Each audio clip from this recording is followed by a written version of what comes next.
నమస్తే welcome to ఈహా TV. పాపం పెళ్లి కాని ప్రసాదు అన్న మాట నోటి వెంట వచ్చే ఉదంతంగా దీన్ని చెప్పొచ్చు. పెళ్లై 2 పిల్లలున్న మహిళను పెళ్లి కాని యువతిగా మధ్యవర్తులు నమ్మించి పెళ్లి చేయడమే కాదు, భారీగా రిసెప్షన్ చేసిన అనంతరం బయటకొచ్చిన మోసం షాకింగ్ గా మారింది. 34 ఏళ్లు వచ్చినా పెళ్లి కాకపోవడంతో 4 లక్షలు ఎదురు కట్నం ఇచ్చి మరీ పెళ్లి చేసుకుని అడ్డంగా బుక్కైన వైనం తాజాగా విజయవాడలో వెలుగు చూసింది. అసలేం జరిగిందంటే, కర్ణాటకలోని గంగావతిలో ఒక తెలుగు కుటుంబం స్థిరపడింది. బాధిత యువకుడికి 34 ఏళ్లొచ్చినా పెళ్లి కాలేదు. దీంతో ఆంధ్రాలోని మధ్యవర్తులను ఆశ్రయించి మంచి సంబంధం ఏమైనా ఉంటే చూపించాలి అని కోరారు.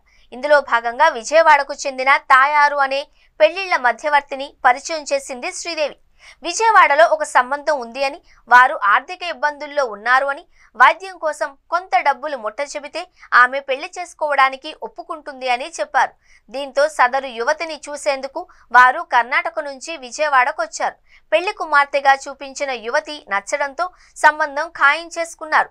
పెళ్లికి ముందే పెళ్లి కుమార్తె కుటుంబానికి ఇచ్చేందుకు 3.5 లక్షలు మధ్యవర్తులు తీసుకున్నారు. పెళ్లి ఖచ్చితంగా విజయవాడలోనే జరగాలి అని పట్టుబట్టడంతో ఈ నెల 5న దుర్గమ్మ సన్నిధిలో సాంప్రదాయబద్ధంగా పెళ్లి చేశారు. ఈ నెల 7న కర్ణాటకలోని గంగావతిలో నవ దంపతుల రిసెప్షన్ ఘనంగా నిర్వహించారు. పెళ్లి కుమార్తె వెంట వచ్చిన ఆమె సోదరుడిగా చెప్పే హరీష్ రిసెప్షన్ అయ్యాక తన తల్లికి ఆరోగ్యం బాగోలేదంటూ వరుడి కుటుంబం నుంచి 50,000 తీసుకుని వెళ్లిపోయాడు.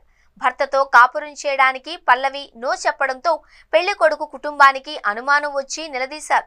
దీంతో తనకు ఇప్పటికే పెళ్లై 2 పిల్లలున్నారు అని, భర్త విడిచిపెట్టడంతో తాను పిల్లలతో ఉంటున్నట్లుగా పల్లవి చెప్పింది. 5 రోజులు పెళ్లి కుమార్తెగా నటిస్తే 50,000 ఇస్తాము అని తాయారు అండ్ కో చెప్పడంతో తాను నమ్మి ఒప్పుకున్నట్లుగా పేర్కొంది. అంతేకాదు పల్లవి పేరు అసలు కాదు అని, తన ఒరిజినల్ పేరు ఆమని అని చెప్పడంతో మోసపోయిన బాధిత కుటుంబం విజయవాడ కృష్ణలంక పోలీస్ స్టేషన్ కు వచ్చి కంప్లైంట్ చేసింది.